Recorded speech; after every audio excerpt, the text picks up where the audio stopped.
Hi, this is Kelly Burton, and I'm here with my friend Zak Hi, how are you, everyone? Schmoll, and today we are going to discuss the state of the church evangelicalism with Aaron Renn. Aaron Renn is a consultant and writer in Indianapolis. He's a senior fellow at American Reformer, a former senior fellow at the Manhattan Institute for Public Research, and a former partner at Accenture. He has written extensively on cities, culture, and the future of the evangelical church and men's issues. Welcome, Aaron. Thanks for joining us. I want to give a little bit of context. Zak and I have been involved in the world of apologetics. We went to graduate school together at Faulkner University and the Great Books Honors College. And we've had ongoing discussions with each other and some other like-minded friends about the state of the church and the world and the culture and how to be faithful witnesses in the face of rapid change and seeming upheaval. Aaron's work, The Three Worlds of Evangelicalism, was in First Things in February of 2022, and it stood out to us as capturing something we've been experiencing and been trying to explain. So when we heard that you were publishing a book, the book's title is Life in the Negative World, Confronting Challenges in an Anti-Christian Culture, we really wanted to hear more. So Aaron, thank you for joining us, and we hope to have a conversation. We have some prepared questions, but we're ready to just riff and discuss with you. Great. Thanks for having me. Great. Well, I was wondering if maybe just to set the stage for listeners who might not be aware of the article Hallie referenced, could you maybe provide a brief overview of your kind of three worlds of evangelicalism model and what that looks like? Sure. I actually came up with the idea in 2014, or the germ of the idea, and wrote the very first version of that article for my own newsletter in 2017. And then I updated it for First Things magazine. It was in the February 22 issue. It was the #1 article in the print edition last year. It really did resonate with tons of people. It actually resonated with people the first time that I wrote it. Rod Dreher did a big write-up on it. And I was actually going to shut down my newsletter because I didn't have very many people reading it. And then all of a sudden he sent me thousands of people there. And I was, the background was a friend of mine had worked on a series of short films that were put out by the Acton Institute called For the Life of the World. And it was like 7 20-minute shorts on, the idea is what is our salvation for? And they talk about love, and they talk about different aspects of what it means to be a Christian in the world. And it really did well for them. Hundreds of thousands of people watched it. And I went and saw a screening of it. And I said to myself, as I'm watching, I'm like, that was really well done. I said, you know what? I think that's going to end up being the film for 5 years ago. I think we're on the cusp of a change.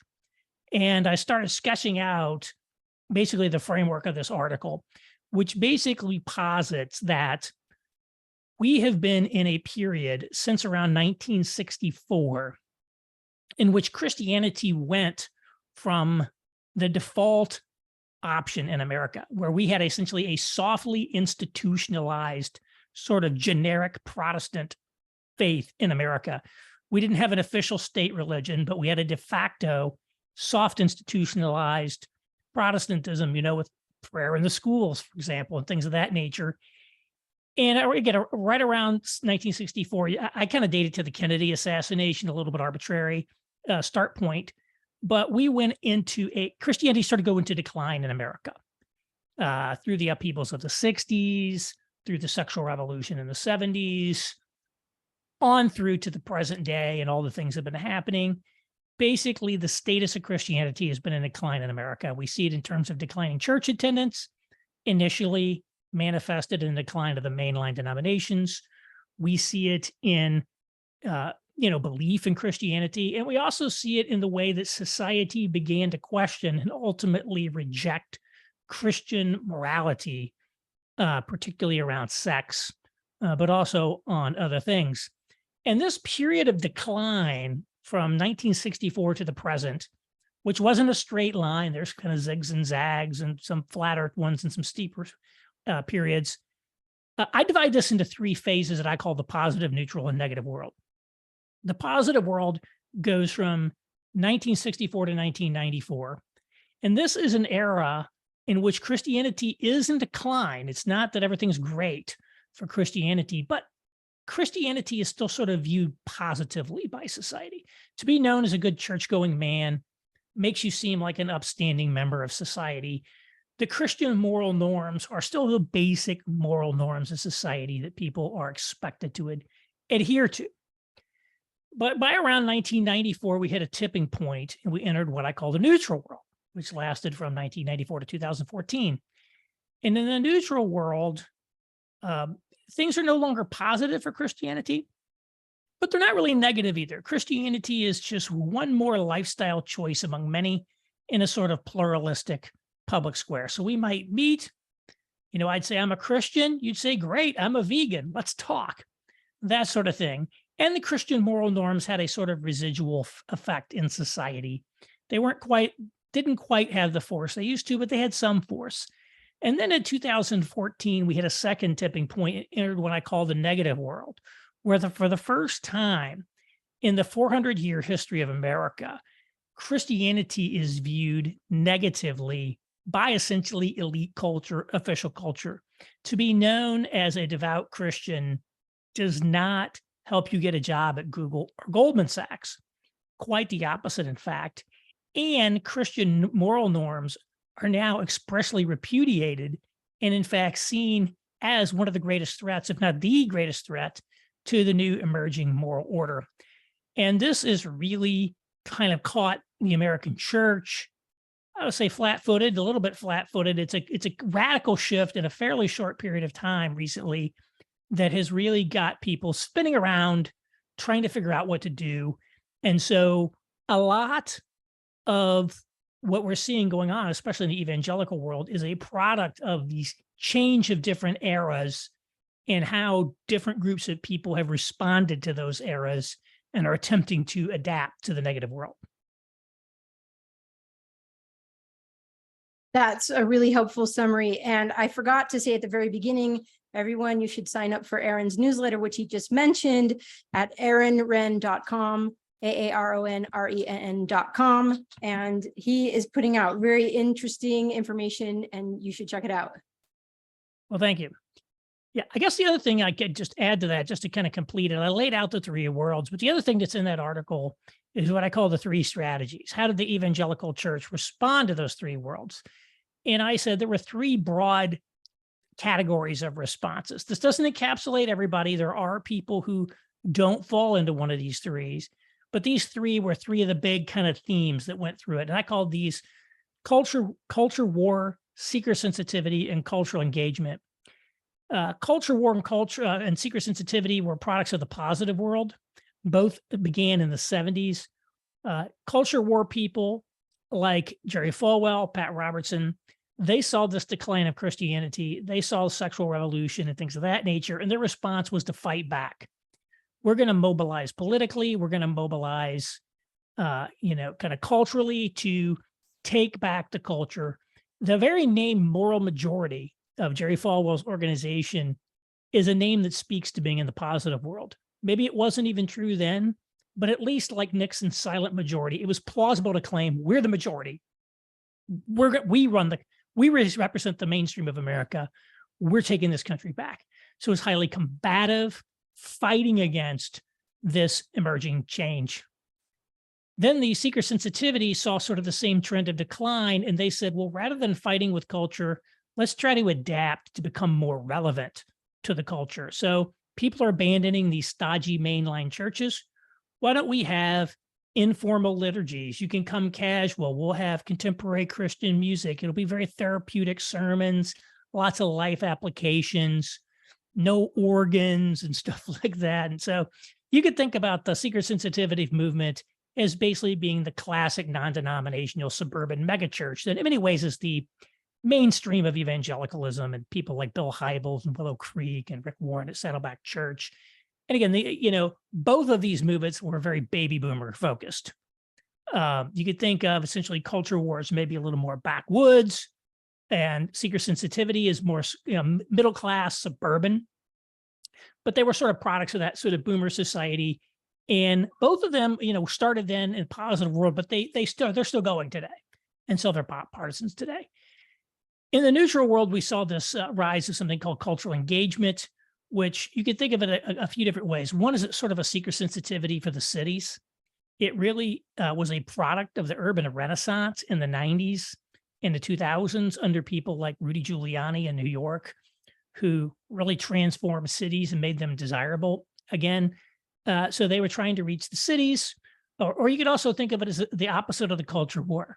Rather than fighting with the culture, they wanted to have a conversation with the culture. They wanted to take advantage of this pluralistic public square, sit down and articulate Christianity in a compelling way in that sort of marketplace, believing that it would still be, relevant to people. You could put forth a compelling case, for Christianity.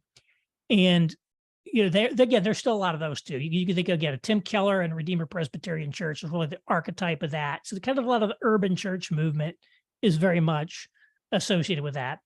And as we moved into the negative world, I said, where's the model for the negative world? And the reality is there hasn't been one. The only sort of proposal was Rod Dreher's Benedict option. Rod Dreher, of course, being Eastern Orthodox, formerly Catholic, doesn't really know a lot about evangelicalism. I think wrote a book that had a lot of great stuff in it, but it was sort of written in ways that didn't resonate with the evangelical world. So a lot of the evangelical churches sort of threw up on it, to be honest. Christianity Today commissioned 4 people to write responses to it, and all 4 of them said they didn't like it. But they said, okay, what's your solution? There hasn't been a solution. Instead, the pressure bearing down of the negative worlds on these different groups has caused them to essentially begin to deform, candidly, in a variety of different ways, which we see. I think with the culture war, you see it in terms of the way that they've sort of become very Trumpist. These would have been the people who said Bill Clinton is simply unqualified to be president because he lacks the requisite moral character that a leader should have. And then now these people are like all in for Trump. It's like, what happened to character here? Personal character from it didn't go. And then your cultural engagers have sort of adopted what I would call a syncretistic approach. They've sort of glommed on to, rather than sort of engaging with secular movements, they've become more glomming onto them. So it's sort of like, a lot of the social justice movements have kind of become their thing. And they essentially echo secular talking points. And, much like the polarization in society, these groups have become very highly in conflict one with another. And so that's sort of the dynamic we're seeing. And that's what I laid out in the article. And I think it resonated with people because, you can always find the exceptions to the rule and how things are. But it did capture something that's going on in the world, both in terms of the 3 worlds and the way the different groups of people have responded to them. It's interesting that you mentioned Rod Dreher and the Benedict option because Kelly and I became friends. I mean, we met in our PhD program, but we met in a book club talking about the Benedict option. So it's interesting that you mentioned that. And one thing that, as you were reviewing there, I'm curious to your thoughts about is, in a way, the Benedict option is almost like a culture war mindset, but without kind of the offensive, we're going to take it back. But there are definitely similar threads. Would you say that there are similar threads between, is there some overlap between these movements, or do you think they're largely discrete groups? Yeah, it's interesting. I don't know Dreher's entire evolution. I read him regularly, but there's parts of his life that I didn't live through, as it were, live. And so I didn't start reading him until probably around 2015 or so, maybe 2014 extensively. And he's got elements of everything. He's a bit like me in that he grew up in backwoods Louisiana. And so he does, and then he was very involved in conservative politics kind of movement conservatism, wrote for National Review. So there is a certain combative element that comes from a cultural war background. At the same time, he also wrote Crunchy Cons and was living in Brooklyn and had an urban sensibility. So I'm like that. I grew up in rural Indiana, moved to New York City. And so there's also, I think, the cultural engager side of him that's there as well. He's a very unique person, and there's a lot to his personality. It's very clear he has a very alarmist sensibility. His writing, a lot of his longtime readers will tell me things like, well, I just can't read this every day. It's just one horror story after the next. People have emailed him. It's like people email him the worst abuses of the state from around the country. And like every day he lays them out on his blog. So he definitely has a very alarmist sensibility to him. And it's like, if you go back to the Bible, the prophets were often a little weird people. They weren't normal people.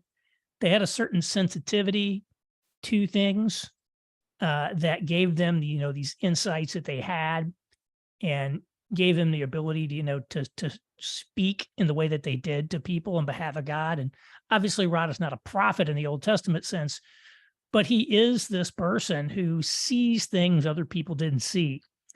And you have to be a little bit different to do that. And I have some of that as well. It's the reason why, I'm not a member of the Cool Kids Club, because you can't see and say these things if you're, too well socialized in a certain sense. And then that's used to try to discredit people. They go look at, they kind of put you through the microscope and they try to find some way to discredit. Oh, Rod just thinks the sky's falling. Rod wants to head for the hills. And so, rather than trying to like pick on this, that, or the other thing, I try to say, look, here's a guy who saw something coming way before other people did. And whether he got everything right in the Benedict option can be debated, but there's no debate that the broad themes he has been articulating are things that need to be taken into account, and very deep insights there. That's what I would say. I think there's a lot of great stuff in the Benedict option. I tried in writing my book to learn from the lessons of that in terms of what people critiqued his book for, and tried to navigate around some of those. But, it's also the very first book that was sort of written about the negative world. And you never think that like the first people who write something are going to be the ultimate end point of adaptation. It's the starting point. It's not the ending point. It is very much how I look at my book too. It's not the last word. It's the first word or the second word or something of that nature. So do you want to tell us about your book? Because that's really, we want to read it. We Right. are like, what do we do now? Well, I will tell you, number one, it comes out in January 30th, 2024. So it is, 7 months away, basically. And getting there, when I signed a contract to write it, it was about a year ago, actually. And I said to myself, man, it's just so long before this thing comes out. Book publishing's got a long lead time. And now all of a sudden it's like, wow, it got here sooner than I thought. So it will be like out in the not too distant future with Zondervan and Reflective. You can pre-order it on Amazon. So if you go to Amazon and search for Life in the Negative World, you can pre-order it right now. And we're going through the later stages of the editing process. I don't want to give too much of it away, but what I would say, basically, the first quarter, there are 4 main sections of the book.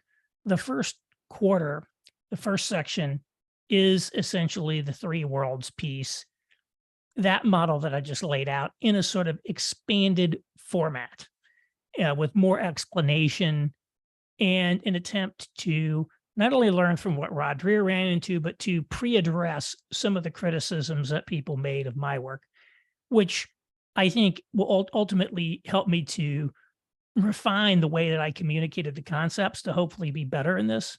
So it's good that I got that was based on an article, which got some critics.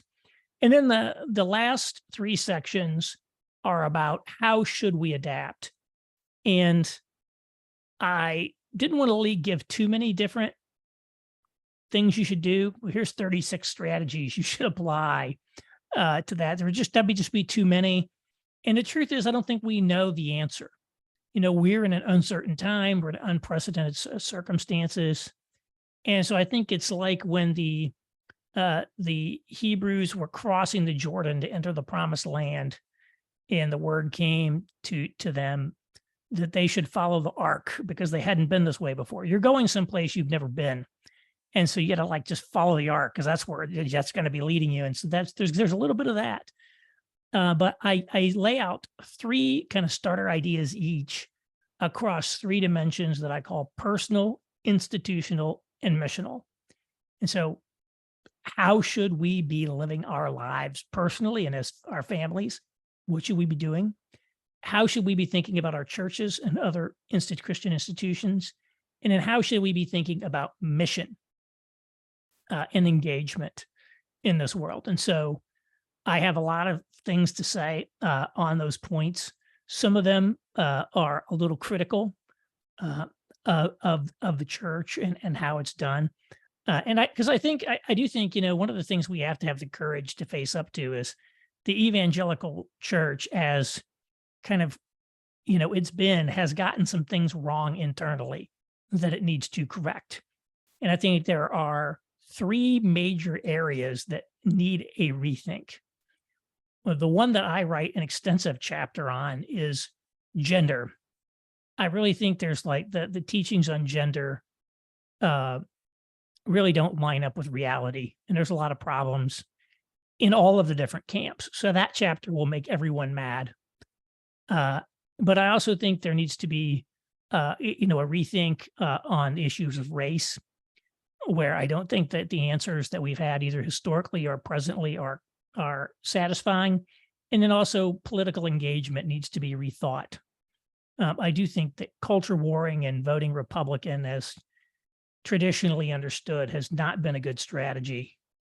I work for Conservatism Inc. Okay, so the Manhattan Institute is essentially a major conservative think tank. They'd probably say, well, we're not conservative, of course, but they are. Okay, let's be honest. And so I'm in that world, and I can tell you, the evangelical perspective is completely missing, from the conservative world. Evangelicals have very little influence in movement conservatism. It's basically a vote bank for Republican candidates. And so that's those are some of the areas that I talk about there. And again, not all of it is, I don't want to give away all the ideas, but some of it is things that we know we should have been doing anyway. So hey, we just got to be, we have to be more serious about our faith. That's just one of my chapters, is this idea where you could just show up on Sunday morning and go to church and have an okay spiritual life, and not commit too many flagrant and obvious sins. And those days are kind of over. Now that there are potentially social penalties to be had for being a Christian, you're going to have to recalibrate what you believe and how seriously you believe it, count the cost. The costs were sort of merely theoretical, I think, in the positive world for the most part. Now in the negative world, we may not experience the kinds of things that Rod Dreher writes about in his newsletter every day, but it's possible in a way that it really seemed impossible not that long ago. It's I say that about people getting killed on the subway in New York. You start reading the news articles. Wow, people are dying on the New York subway, getting murdered on the subway. When I lived in New York, I never once thought I might get killed on the subway. Murders had essentially disappeared completely from the subway. Well, now they're still extraordinarily rare. It's highly unlikely that you're going to get killed on the subway in New York. But I think about it now, in a way that I didn't think about it before. And I think the same thing has happened with some of these. Oh, this person got fired for their belief. This person became the victim of a hate mob. You think about it in ways that you didn't have to think about it before. And so we got to be more serious about our faith.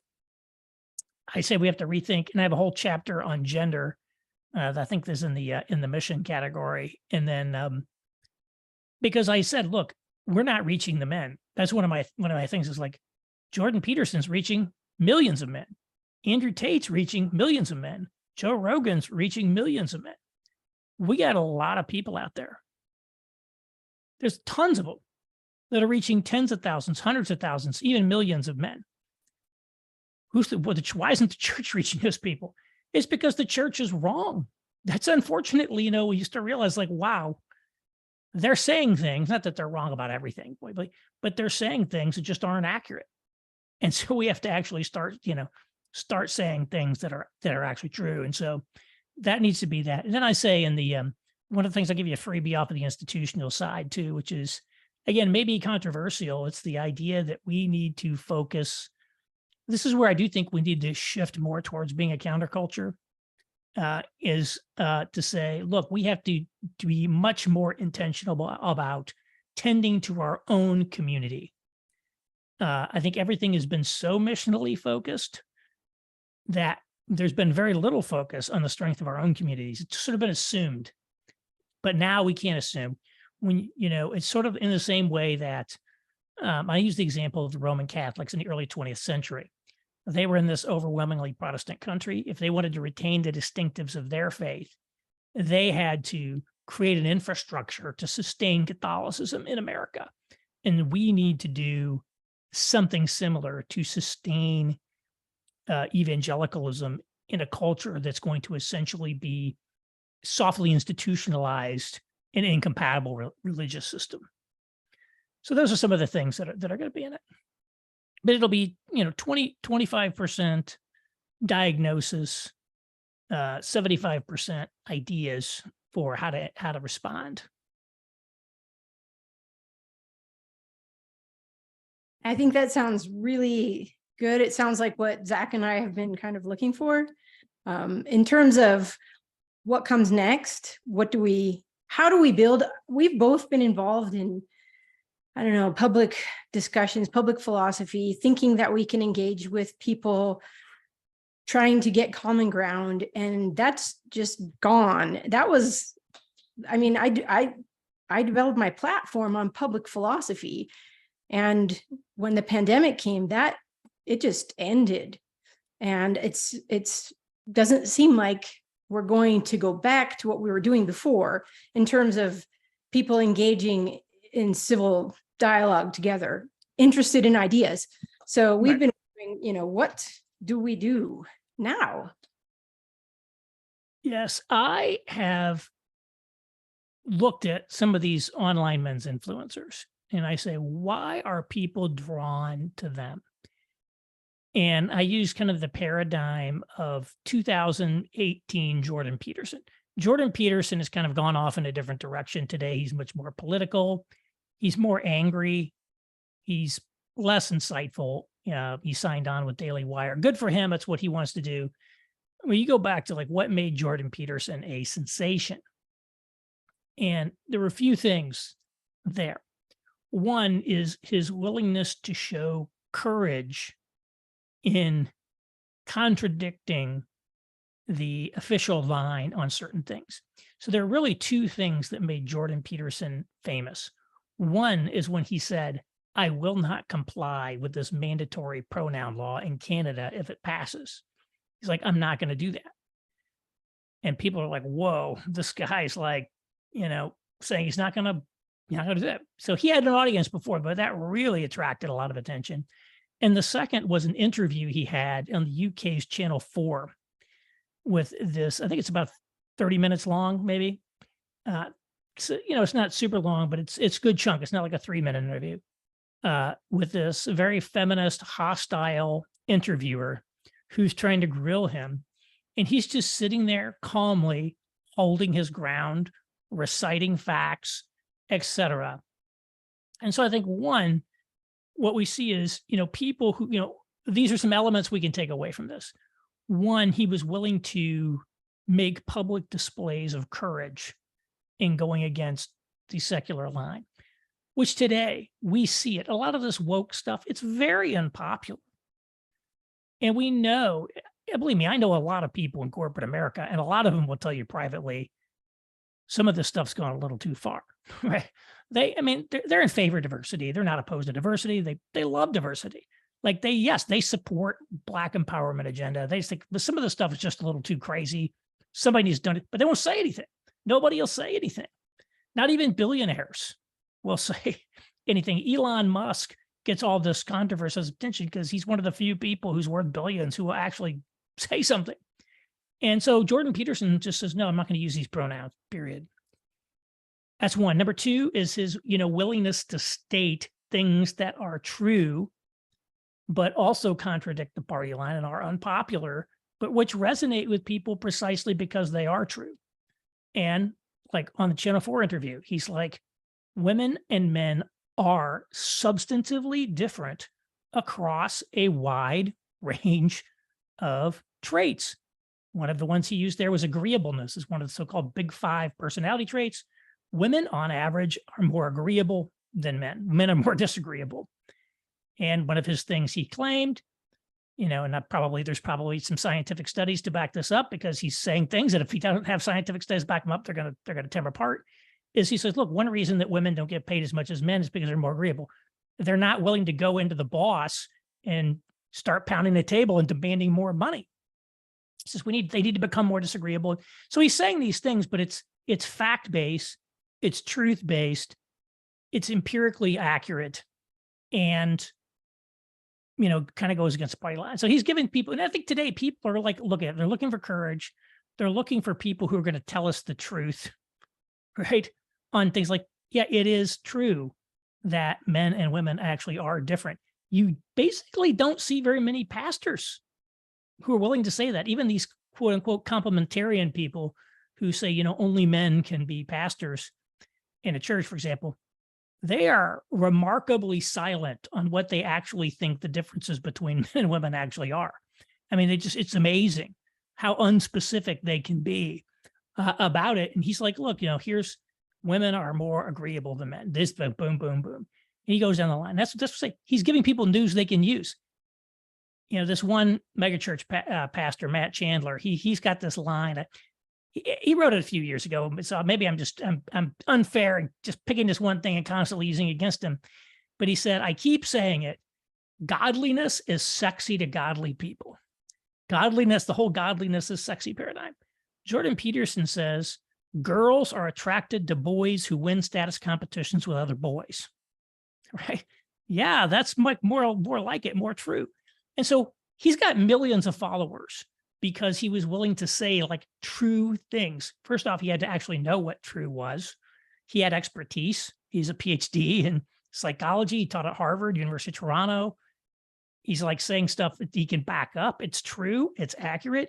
He's saying it without regard to, whether it fills with the pieties of society. He was not doing it in a gratuitously offensive way. He wasn't trying to pick a fight. He's just like, here's that truth. We have to just start for this. And people came to him because they could see, actually, this is true and it's helpful. And it's actually helping me get better in life. And it's giving me insights into relationships between men and women. And it's letting me understand what's going on in the world. And he's drawing people to him. It wasn't necessarily about trying to find common ground. It was about sort of in a very compelling way, articulating truth and displaying courage. And, I think where a lot of people kind of get sideways when they try to do that is they become provocateurs. Because if you try to become a provocateur, that's a great way to get attention on social media.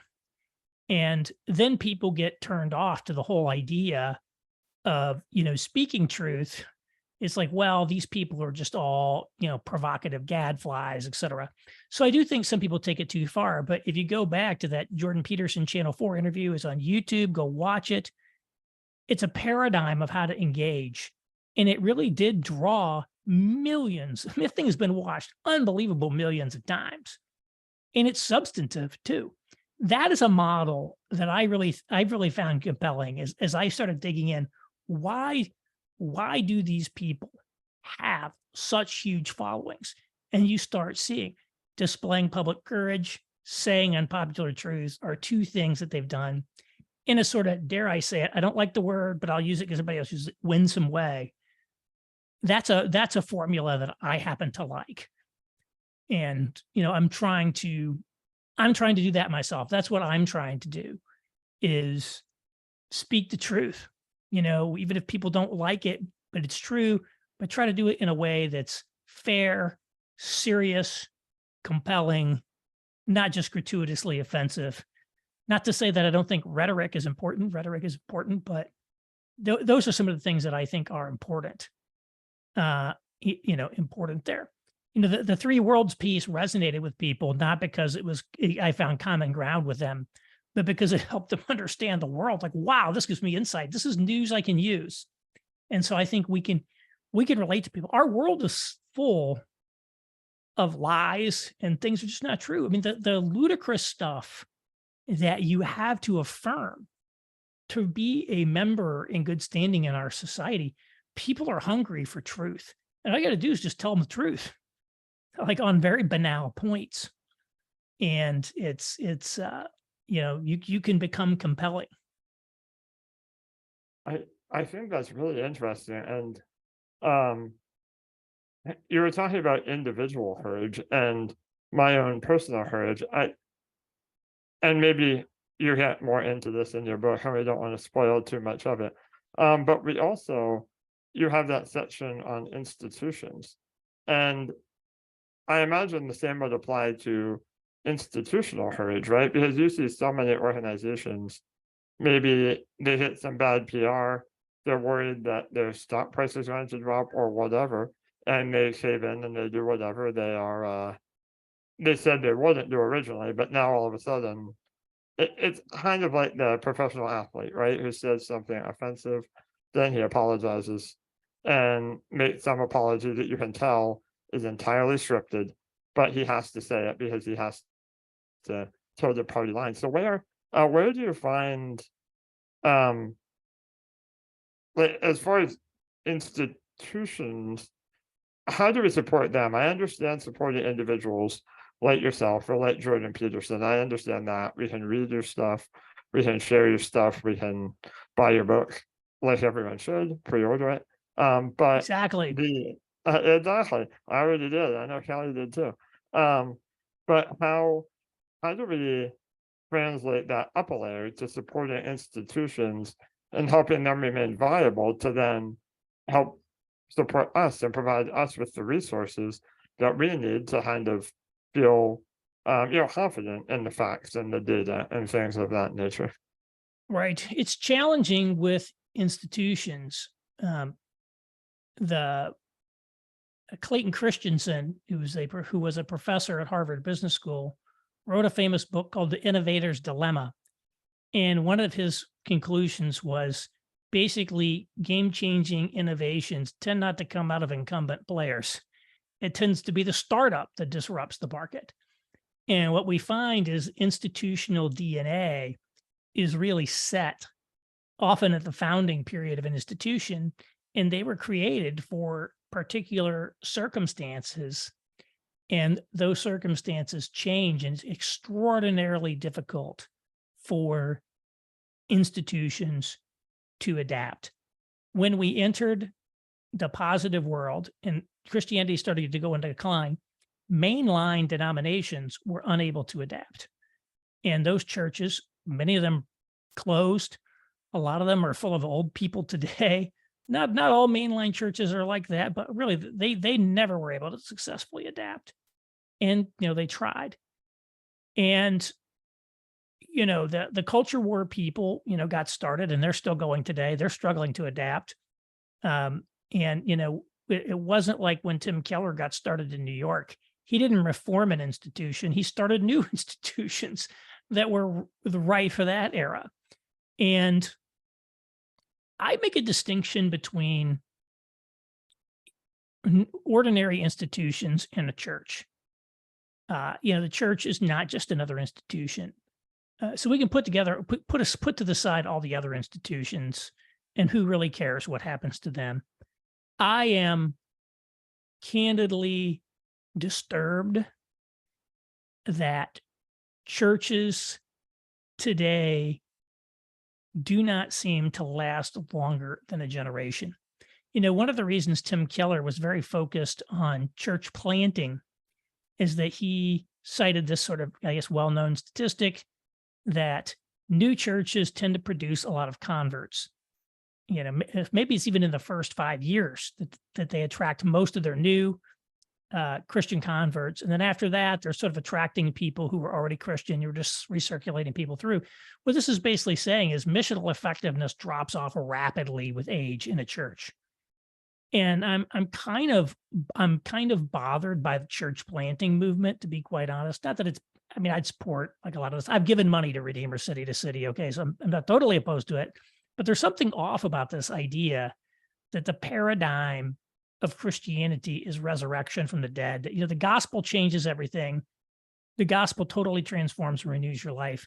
But the one thing the gospel cannot do is renew an older church. The old churches just have to be written off and everything. And so I think that the fact that we've created this paradigm where, you create a church and it's got essentially the story arc. It grows, gets the hyper growth and maturity, then it already goes into decline.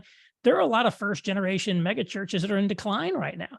They have what I call mainline disease. They're a little fuddy duddy now compared to the what's new. And, they don't have, they have an older clientele now, and they're no longer the hot new thing. The suburbs now are furthering out, the people with kids are out there. And so why is it that things are like that? It's very hard. This isn't even just a neutral and negative world thing. We have essentially created a sort of consumer Christianity that can only its shelf life is the lifespan of whatever the trend it was founded to take advantage of. Then when there's a new trend, you got to create something new for that, and this thing just dies off. And maybe that's not all bad. I do think one of the hallmarks of evangelicalism that really gives me a lot of optimism about the future is it's highly adaptable, massively more adaptable than either old school fundamentalism or sort of the mainline denominations. And that's a positive and that's a negative. I attended a church here in Indianapolis that was actually a theologically orthodox PCUSA church, and attended it for about 18 months. This church is 175 years old. And, you're still hearing the gospel preached on Sunday. And I'm like, that's pretty impressive. And they've gone through multiple cycles over the years in which they sort of went into decay and decline and then kind of came back. And there's been a lot of existential crises. They're still going at 175. I'm like, the church I grew up in was founded after I was born. So it's younger than I am, right? Redeemer Presbyterian Church in New York is like, 35 years old. These are not old churches. They've been around that long. And so I would like to think about this idea of, can we actually have a church that's going to be there for the long haul? It's probably, again, what I'm telling you isn't really related to the negative world per se. It's just something I observe. There's something off about the fact that we say that, essentially the gospel changes everything. The only thing it cannot, essentially change and to recover is our own church. It's old, it's shot, it's hopeless. There's something off about that. It just doesn't sound right to me. So I think it's one of the many things that I feel like we need to think a little deeper about what's going on. Can I ask a somewhat related question? That I heard you on the Theology Pugcast. Yeah, it was on YouTube. I know it was episode 165, and you noted that pastors needed to be much more tough-minded, and you used Doug Wilson as an example.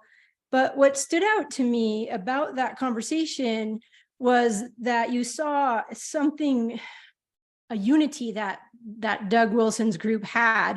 And I was wondering if you thought, instead of being more seeker sensitive, that doesn't seem to be working at all, and don't think it ever did, that individual churches need to be more focused on unity, and maybe unity of doctrine and worship.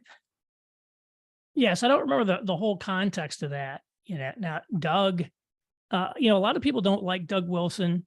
He's definitely very controversial.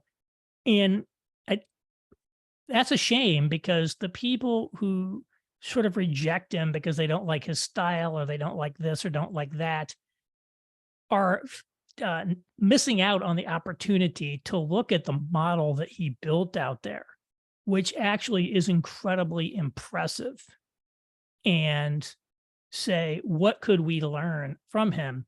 I do think there's a lot that we could learn for the negative world. One thing, for example, they've bought up a lot of real estate on the main street of the town they're in, Moscow, Idaho, which is a college town. Okay, this is not, when I went out there to record something with them, and I was kind of expecting, this is Idaho, it's going to be Randy Weaver, Ruby Ridge, this is going to be like hard. No, you're basically in a very progressive college town. I've never seen it, and this is the state's flagship university. University of Idaho is there. And yet these very conservative Christians own a good chunk of the main street in the main commercial district. I can't name another place anywhere in America where that has happened. And as a result, they have a very visible presence in the cultural center of that city. And so there's a lot of things that they've done that you can disagree with his content, but there's a lot of powerful things you can learn from the model. And one of the things that he did, I'm not sure exactly, again, what I said in that podcast, but what I think he has done is he has essentially used his blog as a recruiting tool. The fact that he does have a polarizing message does filter for unity. There is a sense of filtering for unity there, where he's like, if you go to be part of that church, you're going because you agree with what this guy's teaching. Conversely, if you don't like him, if you don't agree, you're going to stay far away. So it does filter for unity, which is unity is important, and it is an element of community. There's an element of community strength that is built through that kind of unity. There's also the case that basically, right, if you move out there to join Doug Wilson's church, you're going to have to tell everybody that you're a member of Doug Wilson's church. Okay, so that means you're going to take a status hit with a lot of people who don't like Doug Wilson. So you have to be willing to associate with Doug Wilson to go out there. That discourages people who might want to infiltrate and sort of change it from the inside out, because it's like you're now signed up for the thing that all the newspapers have said is this horrible operation. And so there's a lot that's there. And I will say, there's, it is a little bit of a provocateur model. I've said this. I actually classify Doug as positive world, very culture war, like a lot of online sort of MAGA or other political influencers. He's built a huge crowd around that. And so it's been successful, but it's also sort of limited by what they have. There's some limitations in that model as well. But in this idea of sort of filter for unity is an important paradigm you have to think about is, hey, maybe in the neutral world, the positive world, we can just have this huge big tent. We'll just have this big tent. We'll have a low least common denominator approach. And what we see is in this very polarized age, you end up with a lot of dissension. You end up with a lot of issues. How do you maintain unity? However you decide to accomplish it, you don't have to necessarily accomplish it through filtering, is a very important explicit consideration that we're going to have to have. And I do believe there will be, just as we're sort of seeing people move around for political reasons, we're seeing somewhat of a big sort inside churches too. When a lot of some churches shut down during COVID, some stayed open. The ones that stayed open attracted a lot of new people. And so that was one of the things that sorted people. I think, Trumpism is one of the things that's sorting people. Sort of wokeness is one of the things that's sorting people. So there is a sort of sortation going on that, may at the end of the day produce more monolithic congregations. I don't know that it's all bad for there to be a sort of a birds of a feather thing, in a congregation, because unity is absolutely something that is a biblical principle, unity in the church. Arguably, one of the great themes of the New Testament, if you're you're reading like a lot of these epistles and things, they have two concerns: combating false teaching and unity in the church. And so that's something that just has to be an explicit consideration, particularly when there's so much pressure on people from this negative world. But Doug definitely created a mechanism that, today is seemed to filter for unity out there.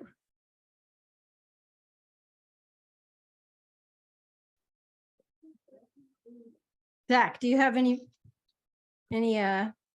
follow-up questions? Anything to kind of?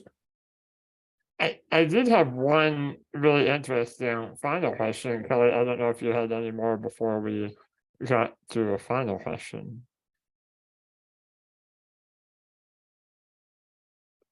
I think she's giving you the green light there. Oh, Zach. sorry. I was pulling up my list so I got my right question.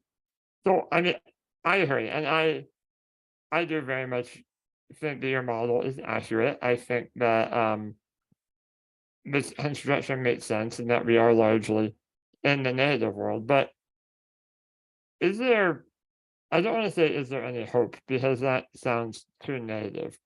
But do you think that there could ever be a swing where we come back to the neutral world, or even the positive world? But is there ever do you think there'll be a mechanism where we swing back to a more neutral public square, like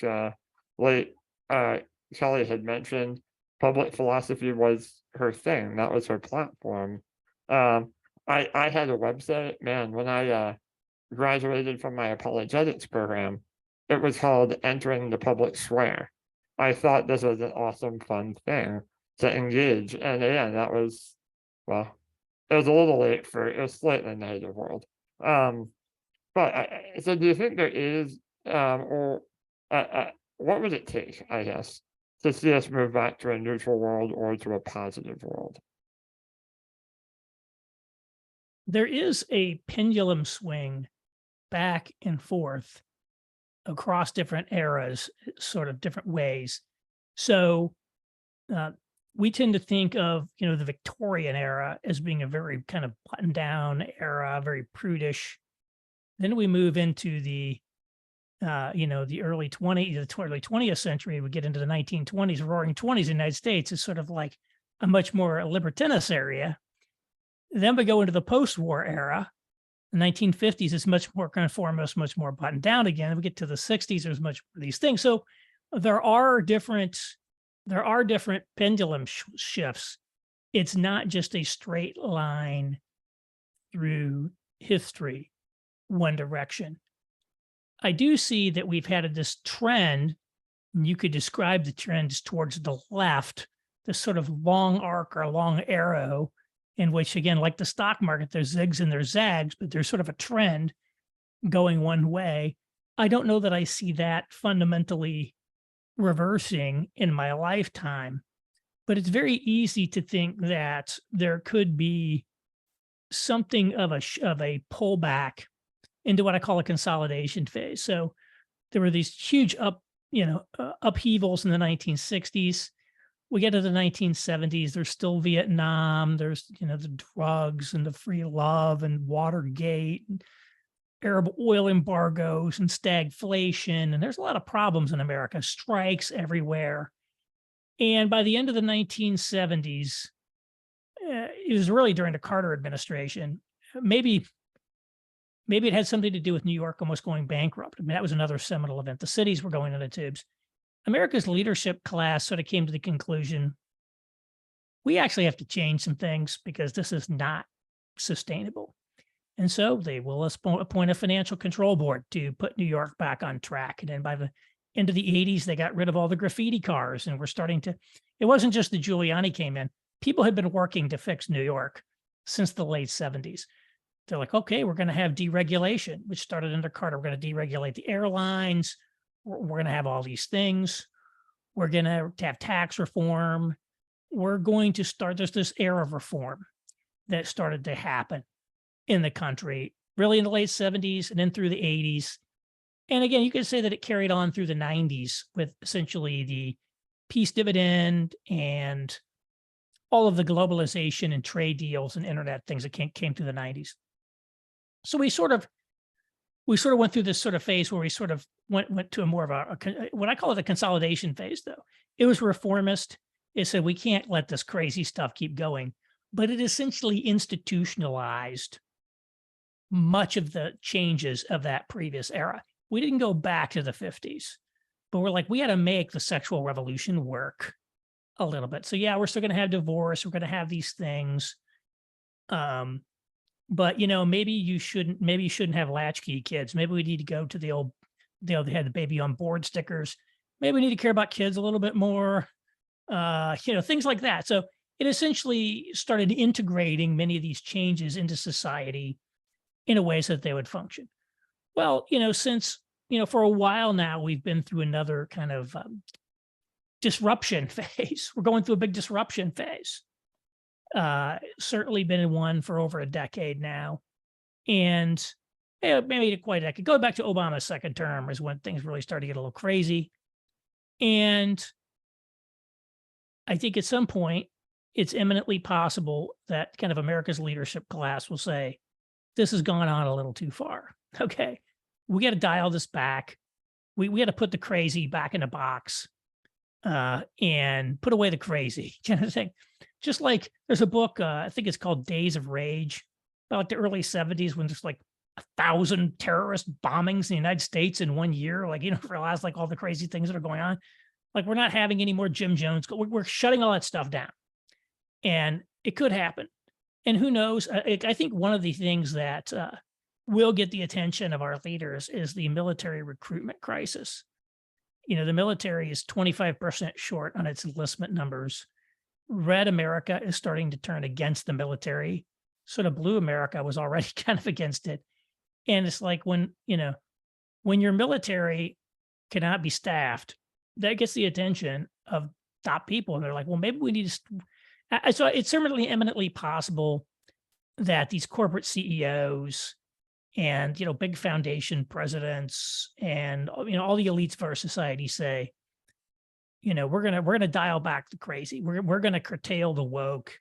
We're not going to allow this people to be destroyed for tweets and stuff like that anymore. I'm not saying that definitely will happen, but I think we're already seeing like, hey, we have competition with China coming right now. We have to get more serious about that. And so it's like, well, we got to deal with some serious problems.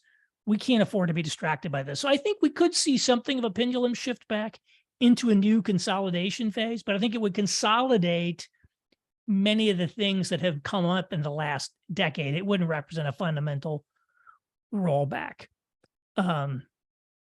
So what will happen? I don't know. So I think we could have sort of a more stable era again. Like we could have like another 80s period in America, which might provide something of a, more space in the public square. But I think in terms of fundamental transformations in the United States, that can play out on a much longer scale. Wilhelm Reich's book, The Sexual Revolution, was written something in the 1930s, maybe 1935. The stuff that happened in the 60s, that happened over 50 years ago, Summer of Love. It's only now, like some of it coming to full fruition. And so even with the kind of the arrow of history or the arc of history and kind of this long left cycle, it still took decades for that stuff there. So this thing changes on a very, very slow time scale. But at some point, there will be some fundamental changes. The world is not going to go on as simply an extension of, American empire, forever. There will be some fundamental changes at this point. I anticipate it will be, not within my lifetime, however. At the same time, I'm not the doom and gloomer who says Christianity is going extinct in America. And I use the example of the Arab invasion of Egypt, which is from maybe the 600s, when the Islamic armies conquered Egypt, which had been this Christian country. And here we are, 1600 years, 1400 years later, however long it is, Egypt's still a Muslim country. But you know what? There are millions of Christians in Egypt. They're still there. And this idea that, this secularization inevitably means the end of your people, I just don't think that's fated to be the case at all. And history is made by motivated minorities, not by the majority. And so we can take a lot of solace from that. I think that's a great place to wrap up. I like this idea of the minority, because I feel like our little book discussion, we always are aware we are the minority here, but I think there are people out there that are courageous, that do want to speak the truth, and we need to keep letting those voices be heard. And so thank you so much for coming and joining us today. I hope we can talk some more in the future, especially after the book comes out. Right. Once the book is out, we can have another conversation and we can go through okay. And we can go through more detail, but we'll have our book group discuss it together too. Mhm. well, great. All right. Well, thank you, everybody. Don't forget to sign up for Aaron's newsletter, aaronrenn.com, and I will also put it down in the comments below so you can click on it. I'll put a link to the book, and don't forget to like, subscribe, and share. Thanks, Aaron. Thanks, Zach. And we'll continue the conversation. Great. Thanks for having me. Thank you.